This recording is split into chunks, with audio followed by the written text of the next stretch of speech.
So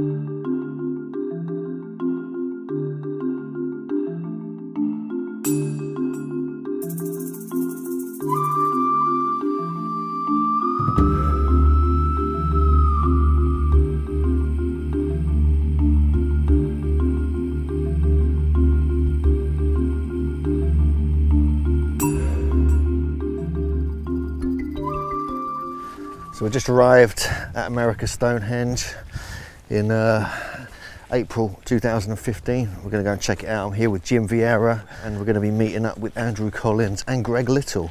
So we're going to have a little expedition around the megaliths here, look at some of the astronomical alignments, and with Jim we're going to look at some of the stoneworking skills that were obviously used here by the ancients, because this could go back to around 2000 BC, so it could be one of the oldest sites here in New England, certainly one of the most impressive stone sites in the entirety of North America.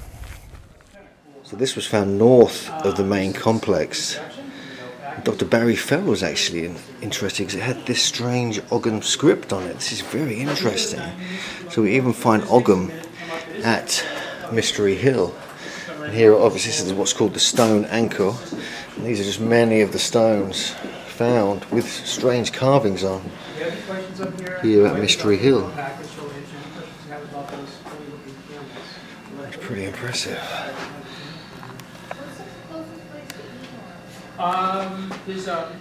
Yeah. We're hungry. Go first, or do we eat first, and then we learn about how to eat? Oh, okay, yeah, no problem. Actually, there's the Atkinson House of Pizza. They have some sandwiches and all sorts of stuff. That's, we've got our driver to take a look.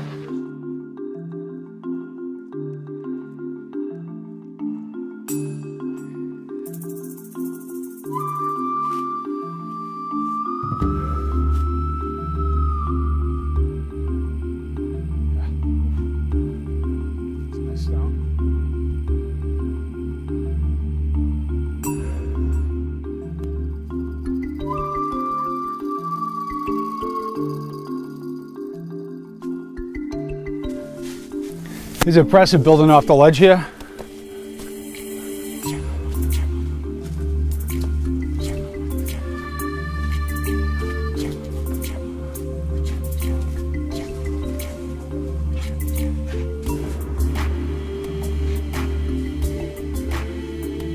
Look at that stone right there.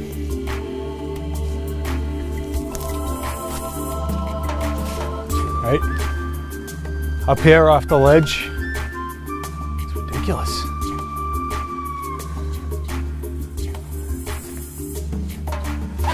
I mean, nobody's going to do this without a purpose. You would agree, right? Check this out. There's blocks here.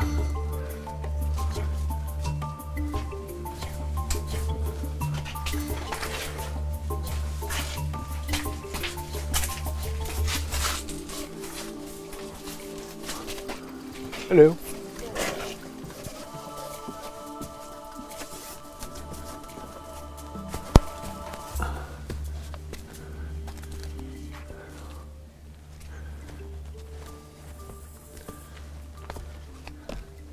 Wow. The whole surrounding, all around the outer edge, are stones that mark the different alignments of the eightfold year. The equinox, solstice and the turning quarters. So there's quite a lot going on here, not just the main megalithic site which we're looking at now. Obviously there's some huge megalithic blocks making up lintels over chambers, also making up kind of alignments, and obviously there's the famous sacrificial stone which is just over here, I think. We'll have to take a closer look at that. So this one I think is the sacrificial stone. They say the blood runs down around all, you know, and drips out here, I guess. And whereas all these, the sort of ring around it, sort of oblong ring, is where the blood would drip out after they sacrifice the animal or the virgin. The virgin, definitely. Yeah, pretty hefty stone, right? Absolutely. I mean, there's a lot of. This is. It's quite a construction, isn't it? Like right here. You know. standing up that stone and all of this work. It's really super impressive. You know, you would think there'd be some documentation if somebody went through all this work, right? Yeah, absolutely. It's like, I mean, this is the carbon dating really grabs me, the fact that it could go back to 4,000 years. Which suggests, you know, it may put the other chambers in context. And this is classic kind of, these are like chambers you find in Ireland and Scotland and France. everything's built on ledge too, right? So it's an, it's an engineering marvel to, like, look at this thing. You know, I don't know. Somebody hired me to do this. I'd be like, find somebody else, right? Just up on this unstable site. Even if you had equipment up here, it's just like, what the fuck? Just really, from a construction standpoint, it's pretty astonishing work, right? Absolutely. You know, in the context, you have, you know, colonists living out here, and the mainstream theory is, I think Jonathan Patty, the farmer, did it as on some whim. You know, it's like, was he a superhero? You know, it's ridiculous. And, well, we have the report from Jim Whittle from Geochron Labs of 2000 BC. I'm sorry, 1000 BC, one of the carbon dates that came out of this place. So that's a really compelling argument for this being ancient, is there's a number of dates that were tested at a respected laboratory, Geochron Labs in Cambridge.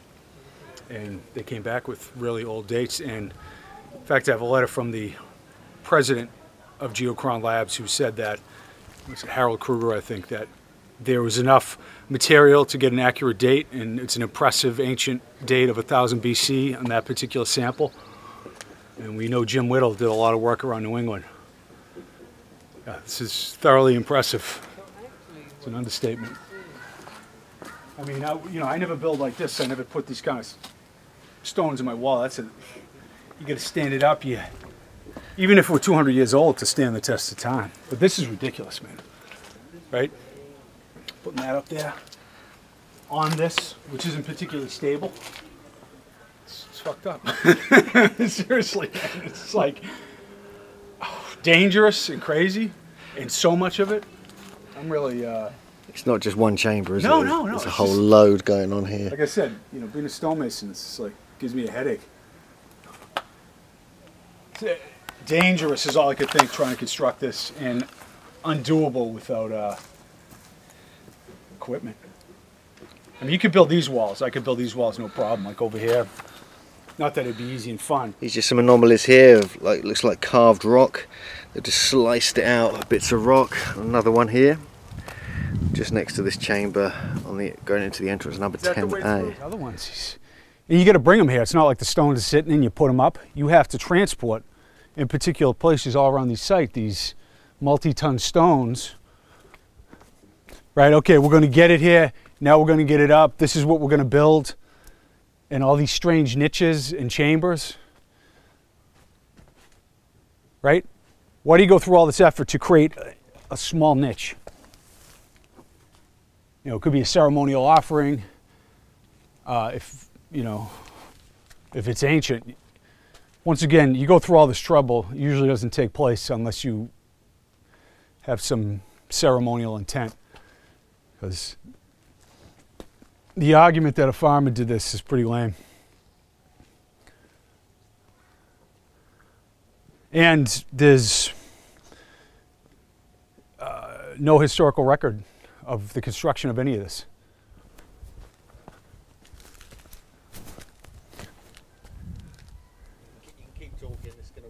Yeah, right. Why are you going all through this effort to make these tiny niches and these little passageways? It's not for animals, it's not for humans.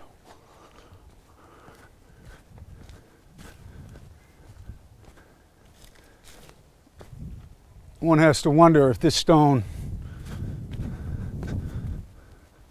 was laid up also. Look at that.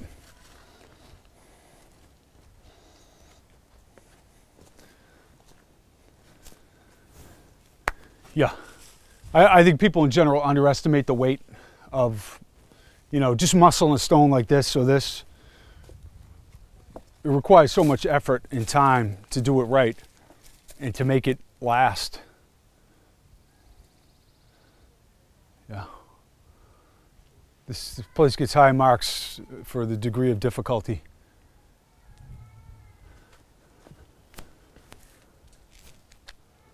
Oh yeah, right here. See, this one fell in. Look how big that stone is. That one right there.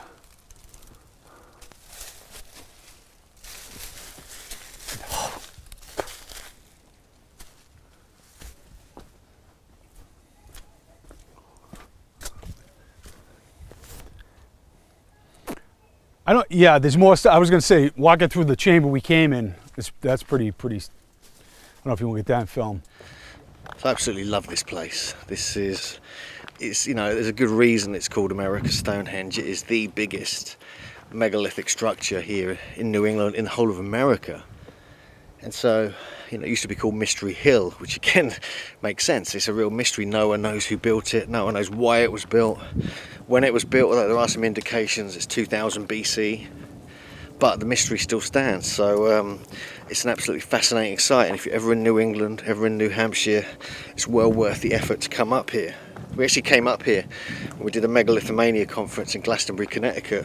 Came up here as part of one of our post-conference tours. So this is the first time I've been back since then.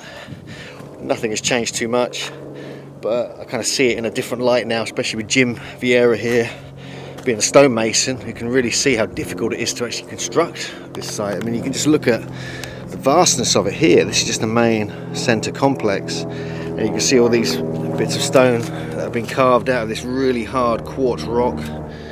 Little chambers going in there, niches, stones standing on their side, many other aspects which make this a very, very complicated site, which is worthy of more investigation, really. Just thank God the Stone family, brilliant name by the way, have actually protected this site and allowed it to become what it is. I mean, there are speculations that some of it was rebuilt, which makes sense, most sites are, but I think you can just see with the general size and quality and magnitude of the stonework, this really kind of puts the other stone chambers in New England in context and makes you question, are the other stone chambers then as old as this, potentially 2000 BC or even older?